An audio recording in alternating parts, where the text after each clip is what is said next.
नमस्कार, आप देख रहे हैं इंडिया वॉइस और मैं हूं आपके साथ ऋतु। चलिए बुलेटिन की शुरुआत करते हैं इस वक्त की बड़ी खबर के साथ। इस वक्त की बड़ी खबर जो कि मुरादाबाद से सामने आई है।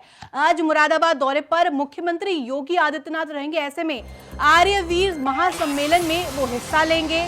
महासम्मेलन में बाबा रामदेव भी शामिल हो सकते हैं। ऐसे में दोपहर करीब 1:30 बजे मुरादाबाद पहुंचेंगे सीएम योगी। बड़ी खबर हम आपको बता रहे हैं, जहां पर आर्यवीर महासम्मेलन में सीएम योगी आदित्यनाथ हिस्सा लेंगे। इसमें आज मुरादाबाद में जो ये दौरा है सीएम योगी का, आर्यवीर महासम्मेलन में हिस्सा लेंगे सीएम योगी। दोपहर करीब 1:30 बजे पहुंचेंगे। ऐसे में बाबा रामदेव के होने की भी संभावना।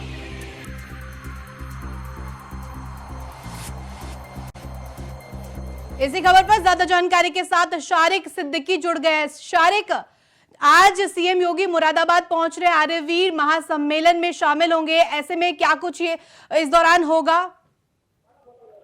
देखिए, मैं आपको बता दूं, प्रदेश के मुख्यमंत्री योगी आदित्यनाथ का 1 दिवसीय दौरा मुरादाबाद में है, जहां पर मुरादाबाद जनपद में प्रदेश के मुख्यमंत्री दोपहर 2 बजे कार्यक्रम में हिस्सा लेने पहुंचेंगे। दरअसल मुरादाबाद के मझौला स्थित बुद्धि विहार में आर्यवीर महासम्मेलन कार्यक्रम का आयोजन किया गया है। ये कार्यक्रम 2 दिन चलेगा, जिस कार्यक्रम में मुख्य अतिथि के तौर पर प्रदेश के मुख्यमंत्री योगी आदित्यनाथ पहुंचेंगे। जिन सभी व्यवस्थाओं का जायजा अधिकारी व प्रशासनिक अधिकारियों द्वारा ले लिया जा चुका है। प्रदेश के मुख्यमंत्री 2 बजे से लेकर 3 बजे तक कार्यक्रम में रहेंगे और 3:05 पर मुरादाबाद से अलीगढ़ के लिए प्रस्थान करेंगे। जी, जिस तरह से खबर सामने आई है कि इसमें बाबा रामदेव भी शामिल होंगे, ऐसे में और कौन कौन विशिष्ट अतिथि यहाँ पर पहुंचेंगे? देखिए, इसमें जो है बाबा रामदेव भी कार्यक्रम के अंदर हिस्सा लेंगे। कार्यक्रम को लेकर सभी तैयारी की गई है। इसके साथ ही पशुपालन और अल्पसंख्यक कल्याण मंत्री धर्मपाल सिंह भी मौजूद रहेंगे। जिन सभी कार्यक्रम को लेकर लगातार अधिकारी लाइन अप हैं और लगातार अधिकारी पहुंच रहे हैं और जो है हमारा कार्यक्रम की पूरी तैयारी कर ली गई है। जी, जिस तरह से ये पूरा महासम्मेलन है, इसका आयोजन किया जा रहा है, क्या कुछ इस दौरान हो सकता है? क्या कुछ अहम बिंदु होंगे जिस पर बातचीत हो सकती है? देखिए, आर्यवीर महासम्मेलन है, ये जो है आर्य समाज की ओर से कार्यक्रम आर्य समाज मंदिर में कार्यक्रम आयोजित किया गया और जनपद के मतलब मंडल का सबसे बड़ा कार्यक्रम बताया जा रहा है, जिसमें मुख्यमंत्री जी के साथ ही बाबा रामदेव शामिल होंगे। इसके साथ ही अन्य कई और संत भी इस कार्यक्रम में हिस्सा ले सकते हैं। जी, और जिस तरह से पूरे महासम्मेलन की बात करें, लगातार सीएम योगी यूपी के कई जिलों के दौरे पर है, बाढ़ग्रस्त इलाकों का वो जायजा ले रहे हैं। ऐसे में मुरादाबाद में भी आज वो बाढ़ग्रस्त इलाकों का जायजा लेंगे। इसके बाद ये महासम्मेलन की भी खबर है, जहां पर महासम्मेलन में आज वो शामिल होंगे। ऐसे में सुरक्षा के क्या कुछ एहतियातन बरते गए हैं? देखिए, सुरक्षा के मद्देनजर डीआईजी मुरादाबाद शलभ माथुर जी द्वारा, इनके साथ ही एसएसपी व अन्य पुलिस अधिकारियों द्वारा लगातार व्यवस्थाओं के जायजे लिए जा रहे हैं। प्रशासनिक अधिकारी भी मौजूद है। मुख्यमंत्री जी की जो सुरक्षा है, वो सुरक्षा के जो कुछ अधिकारी हैं वो पहले ही मुरादाबाद में आ गए हैं। कार्यक्रम में सारी व्यवस्थाओं के जायजे ले रहे हैं और ये महासम्मेलन एक भव्य कार्यक्रम है जो मुरादाबाद जनपद के मझौला स्थित बुद्धि विहार में आयोजित किया जा रहा है। जी, धन्यवाद तमाम जानकारी देने के लिए। वहीं उत्तर प्रदेश के मुख्यमंत्री योगी आदित्यनाथ ने शुक्रवार को वाराणसी दौरे के दौरान मानवीय संवेदना की मिसाल पेश करते हुए वीआईपी प्रोटोकॉल के दौरान बड़ी कवायद की, जिसमें कि फंसे हुए एम्बुलेंस को उन्होंने न सिर्फ रास्ता दिया बल्कि निर्देश दिया कि वाराणसी कमिश्नरेट पुलिस की ओर से एम्बुलेंस को स्कॉट करते हुए तत्काल अस्पताल तक पहुंचाया गया, जहां पर वाराणसी सीएम ने कायम की मानवता की मिसाल और काफिला रोककर एम्बुलेंस को रास्ता दिया। पुलिस ने स्कॉट करते हुए अस्पताल पहुंचाया ऐसे में एम्बुलेंस को। बड़ी खबर में आपको बता रहे हैं, जहां पर सीएम योगी की ये जो बड़ी पहल देखी गई, बड़ी मानवीय तस्वीरें आपके सामने हम आपको दिखा रहे हैं, जहां पर एम्बुलेंस को रास्ता दिया गया, काफिला को रोक दिया गया। सीएम योगी उसमें थे और ऐसे में काफिला रोका, एम्बुलेंस को रास्ता दिया गया। साथ ही साथ इतना ही नहीं, एम्बुलेंस को स्कॉट करके अस्पताल तक भी पहुंचाया गया। काफिला रोककर एम्बुलेंस को रास्ता दिया गया सीएम योगी की तरफ से। यह बड़ी मानवीय तस्वीर सामने आई है, जहां पर सीएम योगी ने मानवता की मिसाल पेश की है। इसी खबर पर ज्यादा जानकारी के साथ अखंड प्रताप शाही जुड़ गए संवाददाता। अखंड, जिस तरह से ये पूरा मामला सामने आया है, सीएम योगी ने मानवता की मिसाल पेश की है, ऐसे में एम्बुलेंस को रास्ता दिया है, क्या कुछ ये पूरा मामला, क्या कुछ हुआ इस दौरान?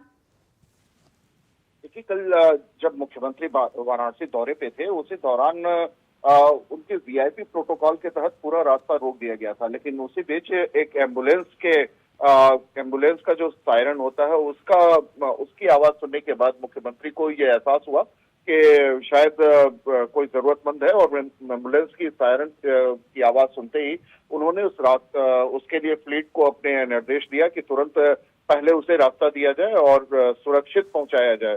इमरजेंसी की बात समझ में आते ही मुख्यमंत्री ने अपने फ्लीट को न सिर्फ रुकवाया, बल्कि अपनी फ्लीट से ही स्क्वाड कर रही टीम को आगे उस पूरे एम्बुलेंस को कहीं कोई रास्ते में दिक्कत ना आए तो उसे एक निजी अस्पताल में जाना था, जिसमें एक गर्भवती महिला थी जिसकी ब्लीडिंग हो रही थी। बहुत ऑपरेशन के बाद उसकी ब्लीडिंग रुक नहीं रही थी और बहुत इमरजेंसी में उसे ले जाया जा रहा था। तो उसकी जान बचना मुश्किल हो जाता अगर वो फ्लीट रुकी रह जाती या फिर वो रास्ता रुका रह जाता। तो ऐसे स्थितियों को समझने के लिए एक संवेदनशील हृदय चाहिए, जो संवेदनशीलता चाहिए, वो संवेदनशीलता मुख्यमंत्री ने दिखाई है। और एक राजनेता के तौर पर जब मुख्यमंत्री या प्रधानमंत्री जैसी शख्सियतें इस तरीके का उदाहरण पेश करती हैं तो एक बड़ा मैसेज जाता है कि जो जरूरतमंद है वो आपकी प्राथमिकताओं में होना चाहिए। और यही वजह है कि मुख्यमंत्री ने एक बिना किसी वो प्रचार तंत्र के, बिना किसी ऐसी व्यवस्था के कि जिसमें कि उन्हें प्रचारित किया जा सके, एक मानवीय संवेदना जो है, जो बहुत ही स्वाभाविक और बहुत ही नैसर्गिक है, उस नैसर्गिक जो गुण है मानवीयता का उन्होंने परिचय दिया है। और फिर इसके बाद परिजन बहुत खुश हुए, क्योंकि उन्हें बिल्कुल उम्मीद नहीं थी कि वो महिला न सिर्फ बच जाएगी, बल्कि मुख्यमंत्री जैसे बड़े पद पर रहने वाले व्यक्ति से इस तरीके की संवेदनशीलता कहीं देखने को मिल सकती है। तो ये बहुत ही खुशी जाहिर कर रहे थे लोग। और जिसने भी इस दृश्य को देखा है, हालांकि इसकी पूरी रिकॉर्डिंग की बात अगर कही जाए तो इस पूरी रिकॉर्डिंग मुहैया नहीं है, लेकिन लोगों से जब बात की गई, परिजनों से जब बात की गई, उस महिला से जब महिला के जो परिजन थे, परिवार के लोग थे जो उस एम्बुलेंस के साथ चल रहे थे, जो क्रिटिकल कंडीशन थी, उसको देखने के बाद लोगों को ये सभी इस बात की तारीफ कर रहे थे और मुख्यमंत्री की तारीफ करते नहीं थक रहे। धन्यवाद अखंड, तमाम जानकारी देने के लिए। अगली खबर यूपी के अमरोहा से, जहां पर अमरोहा जिला अधिकारी ने प्राथमिक स्कूल का औचक निरीक्षण किया। इस दौरान मिड डे मील और किताबों के वितरण पर जिलाधिकारी ने निरीक्षण किया। जिलाधिकारी बीके त्रिपाठी ने स्कूल में बच्चों को पढ़ाया भी। स्कूल में मिली खामियों पर जिलाधिकारी ने गौर फरमाते हुए इस पर नाराजगी जताई। जिलाधिकारी ने छात्र छात्राओं को उच्च शिक्षा के लिए सख्त निर्देश दिए। ऐसे में अमरोहा के गंगेश्वरी ब्लॉक के प्राथमिक विद्यालय का ये पूरा मामला बताया जा रहा है। बड़ी खबर जहां पर अमरोहा से सामने आई है, अमरोहा के प्राथमिक विद्यालय का निरीक्षण किया गया है जिलाधिकारी द्वारा, जहां पर छात्र छात्राओं को उच्च शिक्षा के लिए, बेहतर शिक्षा के लिए निर्देश दिए गए हैं। तमाम नाराजगी भी जताई गई है, जिसमें कि खस्ता हाल स्थिति को देखते हुए जिलाधिकारी निराश भी हुए हैं और काफी सख्त रवैये में उन्होंने निर्देश दिया है कि सभी जो व्यवस्थाएं हैं छात्र छात्राओं की बेहतर के लिए, उनकी बेहतर शिक्षा देने के लिए वो मुहैया कराई जाए।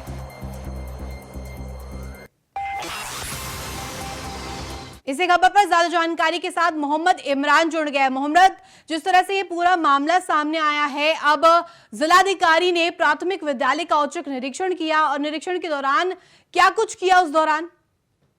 देखिए, मैं आपको बता दूं, ये गंगेश्वरी ब्लॉक का पूरा मामला है, जहां पर अचानक आज सुबह निरीक्षण के लिए जिलाधिकारी बालकृष्ण त्रिपाठी प्राथमिक विद्यालय पहुंचे, जहां पर उन्होंने निरीक्षण में कई खामियां पाई, मिड डे मील में खामियां पाई और जो छात्र छात्राओं को व्यवस्थाएं और किताबें वगैरह दी जाती है वो उनको नहीं मुहैया करेंगे, जिसको लेकर इस पर जिलाधिकारी ने नाराजगी जाहिर करते हुए अधिकारियों को सख्त निर्देश दिए हैं और समय रहते इन सभी व्यवस्थाओं को पूर्ण कराने के आदेश दिए हैं, अन्यथा विधिक कार्रवाई की चेतावनी भी दी है।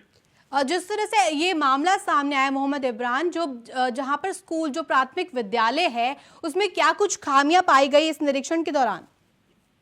जो प्राथमिक विद्यालय में पढ़ने वाले बच्चे हैं उनके पास किताबों की व्यवस्था नहीं थी, और जो मिड डे मील था उसमें भी मिड डे मील में जो बच्चों को दिया जाता है उसकी भी गुणवत्ता पर थोड़ा सा जो है संशय था, गुणवत्ता में कमी पाई गई, जिसको लेकर सख्ती के साथ उनको नाराजगी जाहिर करते हुए इन सभी व्यवस्थाओं को दुरुस्त करने के निर्देश दिए हैं।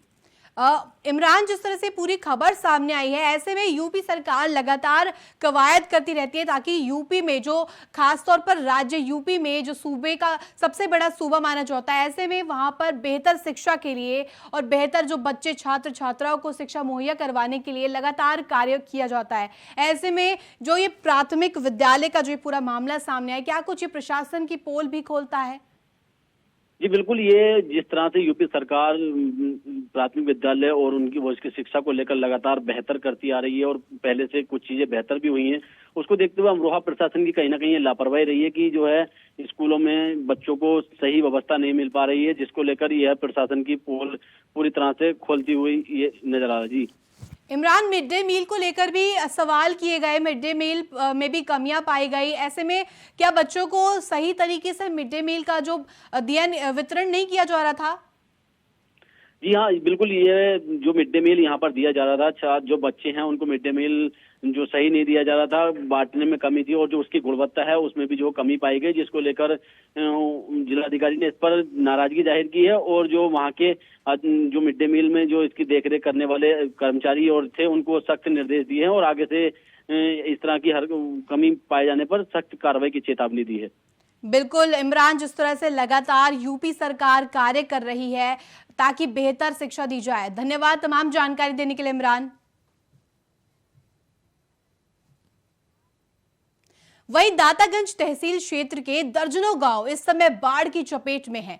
कई गांव का आवागमन पूरी तरह से टूट चुका है, जहां चिकित्सा सेवाएं भी लोगों को मुहैया नहीं हो पा रही है। इधर प्रशासन की तरफ से भी कोई विशेष ध्यान नहीं दिया गया है। दातागंज तहसील के करीब दर्जन भर गांव का जनजीवन अस्त व्यस्त हो गया है। लोग मजबूर होकर जान जोखिम में डालने को मजबूर है। ग्राम नवादा, वदन, गड़िया, पैगमपुर, मौजमपुर और शेरपुर, हररामपुर आदि गांव जो है वो बाढ़ के कारण उनका संपर्क पूर्ण रूप से टूट चुका है। बड़ी खबर में आपको बता रहे, जहां पर दातागंज में बाढ़ आई है और ये बाढ़ आफत लाई है। गांव गांव में जो जल प्रलय देखने को मिल रहा है, हालत खस्ता हाल हो रखी है। यूपी में कई जिलों में गांव गांव में जिस तरह से जल प्रलय आया है, जल प्रलय ने लोगों की जो आफत है वो बढ़ा दी है। ऐसे में कई गांवों का जो जनसंपर्क है वो टूट गया है।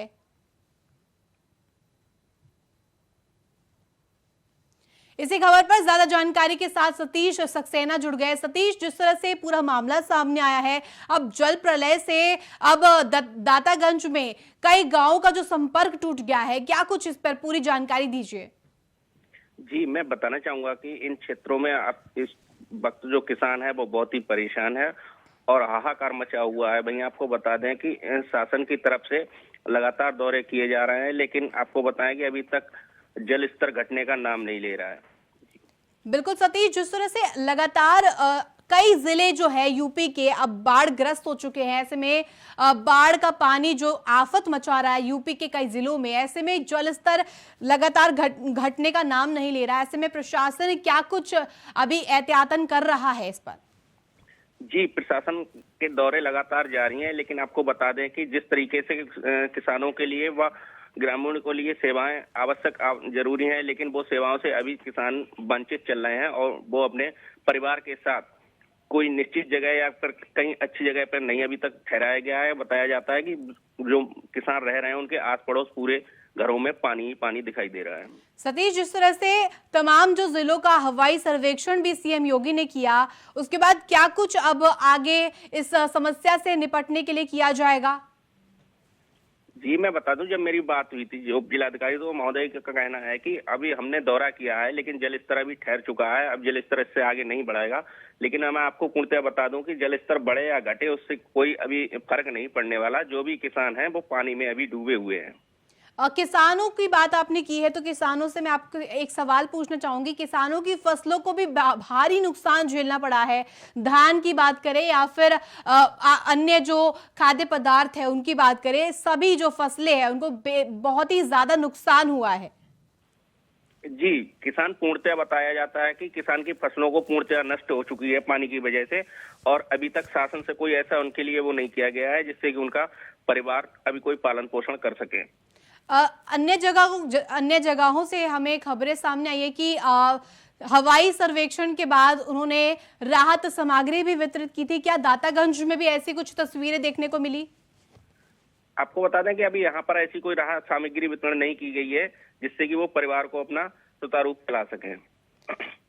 सतीश, जिस तरह से बाढ़ आफत मचा रही है, क्या कुछ अब तस्वीरें आप हम देख रहे हैं टीवी स्क्रीन पर जिस तरह से जल स्तर बढ़ा है और कई जगहों पर गांव डूब गए हैं। ऐसे में क्या अब लोगों का जो व्यवस्था है, लोगों का जो आम जनजीवन है, वो किस तरह से इसमें बर्बाद हुआ है? जी, मैंने गांव वालों से बात की तो उनका कहना पूर्णतः है कि हम लोगों का अब जो भी संपर्क है वो पूर्णतः टूट चुका है।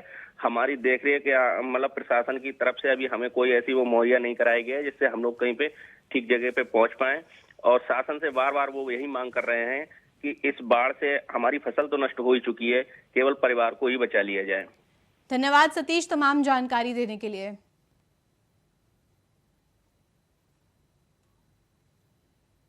अगली खबर यूपी के मुरादाबाद से, जहां पर उत्तर प्रदेश और उत्तराखंड की पुलिस जिस जफर तुर्की की गिरफ्तारी को लेकर चले अभियान के कारण आमने सामने आ गई थी, उसे अरेस्ट कर लिया गया है। मुरादाबाद पुलिस ने इनामी अपराधी को गिरफ्तार कर लिया है।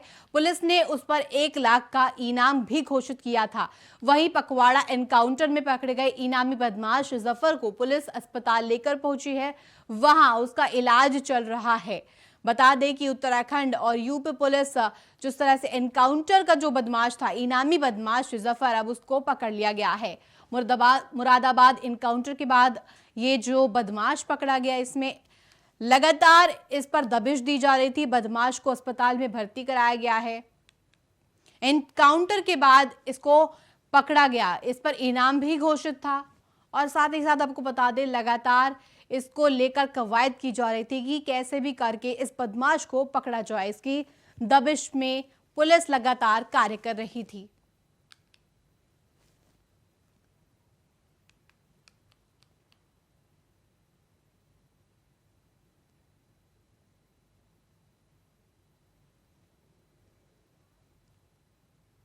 अगली खबर यूपी के ग्रेटर नोएडा से, जहां पर ग्रेटर नोएडा के बीटा 2 में दबंगों ने बच्चों के विवाद में सीनियर सिटीजन सोसाइटी की महिला और उसके बच्चे से जमकर मारपीट की। वहीं पूरा मामला वीडियो सोशल मीडिया पर अब तेजी से वायरल हो गया है, जहां पर ग्रेटर नोएडा के बच्चों के विवाद में महिला को बुरी तरह से पीट दिया गया। सोशल मीडिया पर अब ये वीडियो जमकर वायरल हो रहा है। ग्रेटर नोएडा का ये पूरा मामला, जहां पर बच्चों के विवाद में महिला उसकी शिकार हो गई और जो महिला को जमकर पीट दिया गया, और इसका वीडियो अब सोशल मीडिया पर तेजी से वायरल हो रहा है।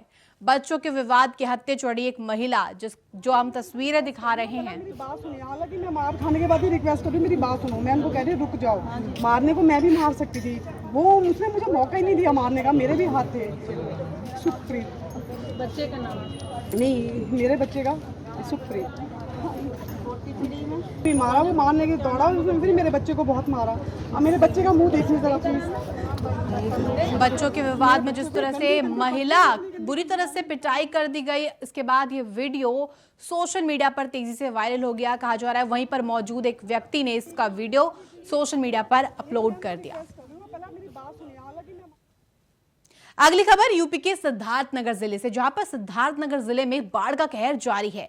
जिले में नदियों का जलस्तर खतरे के निशान के ऊपर है। वहीं सैकड़ों गांव में बाढ़ का पानी घुस चुका है। प्रशासन लोगों को सुरक्षित जगहों पर पहुंचा रहा है। डुमरियागंज राप्ती नदी का जलस्तर खतरे के निशान के ऊपर बह रही है। ऐसे में डुमरियागंज नगर पंचायत के बांध की बहुत ही जर्जर हालत है। वहीं हबीबुल्लाह नगर स्थित बांध जगह जगह से धंस गया है। स्थानीय लोगों की मदद से लगातार बंधे में जो गैप है उसको भरा जा रहा है। 1 किलोमीटर की जो दूरी है, बांध 1 दर्जन जगहों पर ये धंस चुका है। ग्रामीणों का आरोप है कि बांध में हो रहे गड्ढों को भरने के समय विभाग के लेबर और अधिकारी सहयोग में नहीं थे। ऐसे में स्थानीय लोग खुद गड्ढे को भर रहे हैं। बाढ़ के विकास कार्य बाढ़ ने विकास कार्यों की जिस तरह से पोल खोली है, बांध टूटने से गांव में पानी घुस गया है। सिद्धार्थनगर का ये पूरा मामला बताया जा रहा है, जहां पर बांध टूटने से गांव में प्रलय आ गया है, पानी घुस गया है।